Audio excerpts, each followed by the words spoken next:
आप लोग हमें रोज वीडियो में देखते हैं, हमारी बातें सुनते हैं, चर्चा देखते हैं, विचारों से जुड़ते हैं, लेकिन अब सिर्फ देखना ही नहीं, अब आमने सामने मिलने का मौका है, और वो भी किसी साधारण कार्यक्रम में नहीं बल्कि राष्ट्रवादियों के कुंभ में।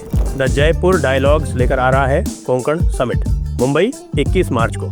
थीम है अनब्रेकिंग इंडिया। इस वैचारिक संगम में आपके साथ होंगे भाव तोरसेकर, अनुपम मिश्रा, कर्नल अजय रैना, सुशील कुलकर्णी, अभिजीत चावड़ा, विवेक अग्निहोत्री, नीरज अत्री, विष्णु शंकर जैन, आनंद रंगनाथन और भी कई प्रतिष्ठित वक्ता। जहां विचार होंगे, संवाद होगा और अटूट भारत के भविष्य पर गंभीर मंथन होगा। रजिस्ट्रेशन लिंक नीचे दी हुई है और स्क्रीन पर दिए गए QR कोड को स्कैन करके भी आप आसानी से रजिस्टर कर सकते हैं। देरी मत कीजिए, आइए रजिस्टर करिए और इस वैचारिक संगम का हिस्सा बनिए। नमस्ते। आप सभी से अनुरोध है कि कृपया नीचे दिख रहा सब्सक्रिप्शन बटन अवश्य दबा दें और वीडियो को लाइक भी अवश्य कर लें, बेल आइकॉन भी दबा दें। इस समय पाकिस्तान में बड़ी विचित्र स्थिति है। यदि मैं आपको ये बताऊं कि आज की डेट में किसी भी नदी का पानी भारत से पाकिस्तान नहीं जा रहा है, तो आप क्या सोचेंगे? झेलम को छोड़ दें, क्योंकि झेलम जो है वो ज़्यादातर तो आप देखिए पाकिस्तान में ही बहती है, और झेलम पर जो हमारे बांध बने हुए हैं वो इतने अधिक नहीं है कि वो सारा का सारा पानी रोक सके। हालांकि प्लान बन रहा है, योजना बन रही है, वो भी रोक लिया जाएगा, लेकिन आज की डेट में हंगामा मचा हुआ है। तवी नदी का पानी पूरी तरह से रोका हुआ है। इस समय फ्री बोटिंग हो रही है जम्मू में, जो बैराज बना हुआ है जम्मू में, तो उसके अपस्ट्रीम में फ्री बोटिंग हो रही है और नीचे एक बूंद पानी नहीं जा रहा है। इसी तरह से चिनाब में सारा पानी सलाल डैम तक रोक लिया गया है और उसके ऊपर जो डैम्स हैं उनमें सब में रोक लिया गया है। फ्लो चूंकि विंटर्स की वजह से वैसे ही कम है, तो बड़ी आसानी से सारा का सारा फ्लो रुका हुआ है, और जो आखिरी पानी मिलता है ना गेहूं को, वो नहीं मिल पा रहा है। पाकिस्तान में गेहूं की, या जिसको वो गंदम बोलते हैं, उसकी फसल जो है वो बर्बाद होने के कगार पर खड़ी हुई है। और तो और सबसे ज़्यादा हंगामा इस वजह से हो रहा है कि रावी नदी का पानी वैसे तो, यदि इंडस वाटर ट्रीटी का भी एग्जाम्पल लिया जाए, तो रावी नदी का पानी पूरा का पूरा भारत के हिस्से में आता है, लेकिन भारत ने कभी इंफ्रास्ट्रक्चर बनाया ही नहीं। तो ऐसे में बहुत सारा पानी बह के चला जाता था रावी में, और आपको जैसे पता है कि लाहौर रावी के किनारे ही बसा हुआ है। रावी का जो बायां किनारा है उस पर लाहौर है, और मीनारे पाकिस्तान, जो जी हाँ वही मीनार जहाँ अटल जी गए थे और अटल जी ने जाकर उसके ऊपर पाकिस्तान का जो जिसको कहते हैं, पाकिस्तान मानता है कि साहब उन्होंने पाकिस्तान को आधिकारिक रूप से मान्यता दी थी, या जिसे उर्दू में कहते हैं तस्लीम किया था, वो रावी नदी के किनारे पे ही है, और वो सूखी पड़ी हुई है। वैसे तो सूखी क्यों पड़ी हुई है भाई? क्योंकि उसके 2 कारण हैं। सूखी उसे वैसे तो नहीं पड़ा होना चाहिए था, क्योंकि चेनाब का पानी मराला हेडवर्क से डाइवर्ट होता है और नारोवाल के पास वो रावी में फिलअप होता है। तो रावी में पानी होना चाहिए, लेकिन भाई साहब मराला हेडवर्क्स में ही पानी नहीं है। तो मराला हेडवर्क्स में पानी क्यों नहीं है? क्योंकि वो चेनाब से आता है और तवी से आता है। तवी का पानी मराला हेडवर्क से थोड़ा पहले चेनाब में मिलता है। तो तवी भी सूखी, चेनाब भी सूखी और रावी भी सूखी। इस वक्त लाहौर में लोग जाके और अपना सर पीट रहे हैं कि भाई साहब ये ऑप सिंदूर वाकई खत्म नहीं हुआ है, तो ऑप सिंदूर का इम्पैक्ट जो है वो पूरी तरह से जारी है। ये तो एक बात हुई, और दूसरा मामला ये है कि पूरा का पूरा पाकिस्तान जो है वो इस समय भारतमय हुआ है। एक तरफ तो पाकिस्तान की अभी पिटाई हुई, और उसकी वजह से भारत की बात चारों तरफ पाकिस्तान में हो रही है, और दूसरी तरफ पाकिस्तान में जो बच्चे हैं, खासतौर से बलूचिस्तान में और पख्तूनख्वा में, वो पूरी तरह से अब एक प्रकार से ये सोचिए कि वो भारत के ही अपने आप को मान रहे हैं। अभी एक किस्सा हुआ, ये हुआ चारसद्दा नाम की जगह है, पेशावर के पास में ही है। वहाँ पे बाचा खान यूनिवर्सिटी है। बादशाह खान जो है वो वहाँ पे बाचा खान कहलाते हैं। तो बाचा खान यूनिवर्सिटी में एक लड़के ने और उसके ग्रुप ने जनगण मन अधिनायक जय हे और लास्ट में तो आप जानते हैं जय हे जय हे जय हे होते ही है। तो वो वहाँ पे चारों तरफ ये फैल रहा है, पाकिस्तान में सारी बात ये हो रही है कि साहब कि यहाँ तो लोग जय हिंद के नारे लगा रहे हैं।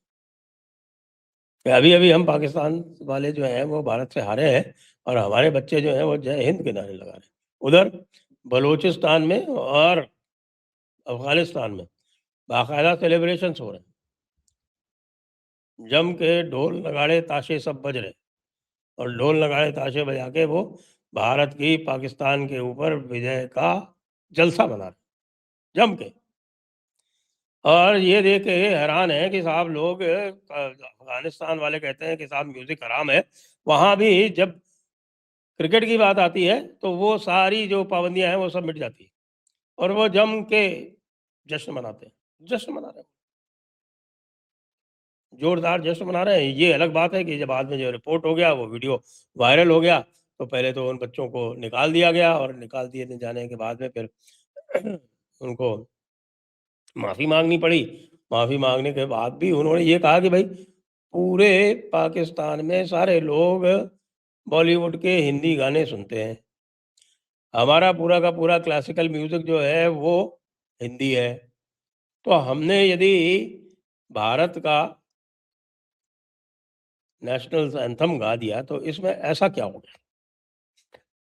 बात वैसे आप सोचें कि अगर भारत में कोई पाकिस्तान का नेशनल एंथम गाएगा तो उसका क्या होगा? तो आप सोच सकते हैं कि पाकिस्तान में भी वही होगा जो यहाँ पर पाकिस्तान का नेशनल एंथम गाने वाले का होगा। तो कहने का मतलब ये है, जो आशय है आज के इस पॉडकास्ट का वो ये है कि भई भारत की धमक जो है अब वो पाकिस्तान में भी सुनाई पड़ने लगी है और बाकी देशों में तो सुनाई ही पड़ रही है और उसका सबसे बड़ा उदाहरण जो है वो इस समय दिल्ली में चल रहा जो एआई समिट है।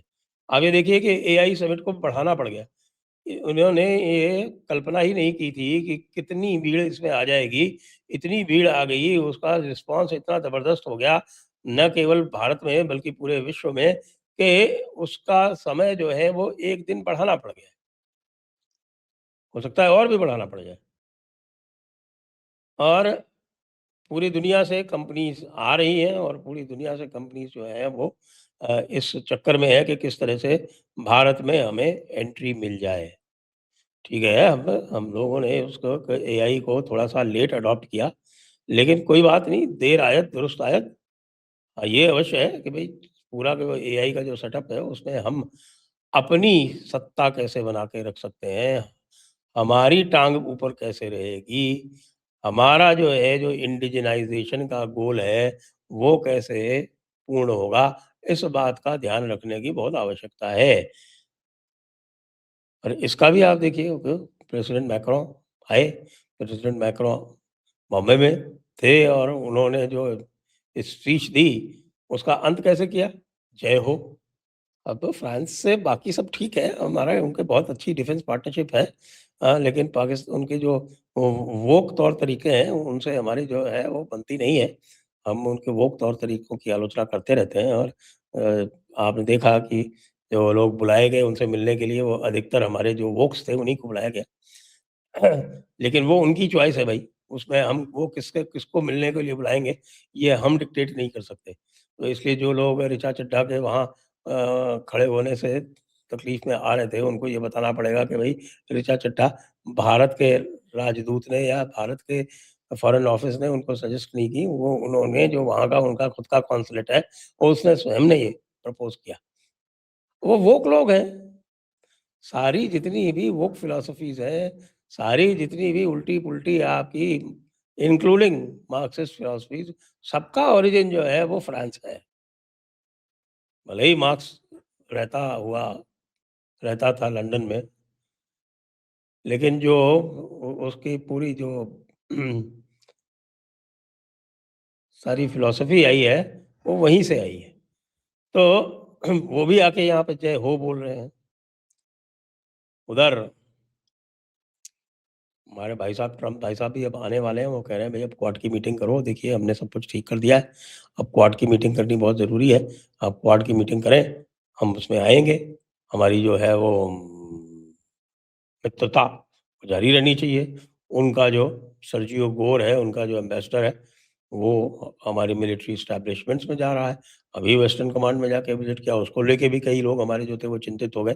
उनको मैं ये बता देना चाहता हूँ, उनको आश्वस्त कर देना चाहता हूँ कि ये कोई नई बात नहीं है। हमारे भी लोग जो हैं वो पेंटागन में जाते रहते हैं। जी हाँ, पेंटागन में इनवाइट होते रहते हैं और हमारे डिफेंस अटैची वगैरह जो हैं वो रेगुलरली पेंटागन जाते रहते हैं। तो ऐसी कोई ख़ास बात नहीं है। तो आज का दिन जो है, वो मैं ये कहूँगा कि मैं नाम करता हूँ कि भई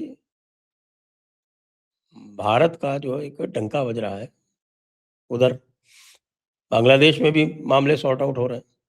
उधर भी डंका बजेगा, उनको ज़रूरत है फरक्का से पानी की और फरक्का ट्रीटी में हम वो कंसेशन नहीं देंगे। जो हमने इंडस वाटर्स ट्रीटी में जो एग्ज़ाम्पल सेट कर दिया, जो उदाहरण दिखा दिया, वही उदाहरण बांग्लादेश को भी देख लेना चाहिए कि क़ायदे में रहोगे तो फ़ायदे में रहोगे, वरना पाकिस्तान की तरह रोते रहोगे और रोने के साथ-साथ जय हिंद भी कहते रहोगे। जय हिंद भी कहते रहोगे, और रोते भी रहोगे। जय हिंद, जय भारत, वंदे मातरम।